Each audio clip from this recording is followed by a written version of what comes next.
নমস্কার গল্প প্রেমীরা, আজ আমার কাছে তোমাদের জন্য একটা বিশেষ কিছু আছে।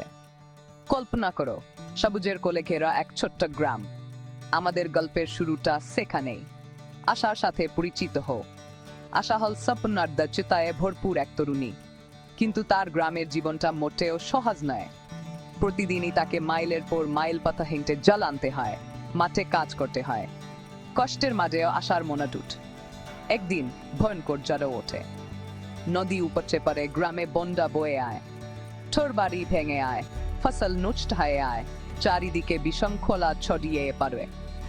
কিন্তু এই বংশের মাঠে আশা দেখে এক সুযোগ। সে গ্রামবাসীদের একত্রিত করে তাদের নিরাপদ স্থানে নিয়ে আয়। শান্ত স্থির মন নিয়ে আশা উদ্ধার কাজের নেতৃত্ব দেয়। ঠোর বাড়ি পুনর্নির্মাণের জন্য দল গঠন করে, যাদের প্রয়োজন তাদের খাবার বিতরণ করে। তার অক্লান্ত পরিশ্রম চারপাশের সবাইকে অনুপ্রাণিত করে। দিন ওয়ায়ে সপ্তাহে পরিণত হয়, আর ধীরে ধীরে গ্রামটা ঘুরে দাঁড়াতে থাকে। আশার নেতৃত্ব ও সহানুভূতি একটি আরো শক্তিশালী, আরো ঐক্যবদ্ধ সমাজ গড়ে তোলে। গ্রামবাসীরা এখন তাকে সম্মান ও শ্রদ্ধার চোখে দেখে। কিন্তু আশা যাত্রা এখানেই শেষ নয়।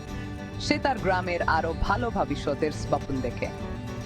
সে একটা ছোট্ট স্কুল খোলে, বাচ্চাদের শিক্ষার গুরুত্ব বোঝায়। সে বিশ্বাস করে হেজমান জীবন বদলে দিতে পারে। বছরের পর বছর কেটে আয়, আর গ্রামটা সমৃদ্ধ হয়ে ওঠে। আশার শেখানো বাচ্চারা বড় হয়ে ডাক্তার, ইঞ্জিনিয়ার, নেতা হয়ে ওঠে। তাদের মাধ্যমে আশার সম্মতি বেঁচে থাকে।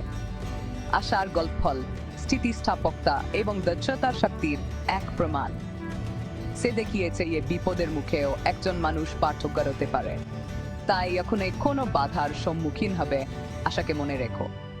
তার গল্প তোমাকে সাহসী হতে এবং কখনো হাল ছেড়ে না দিতে অনুপ্রাণিত করুক। শোনার জন্য ধন্যবাদ। এই গল্পটি তোমাদের ভালো লেগে থাকলে লাইক এবং সাবস্ক্রাইব করতে ভুলো না। পরের বার পর্যন্ত স্বপ্ন দেখতে থেকো এবং অনুপ্রাণিত থেকো।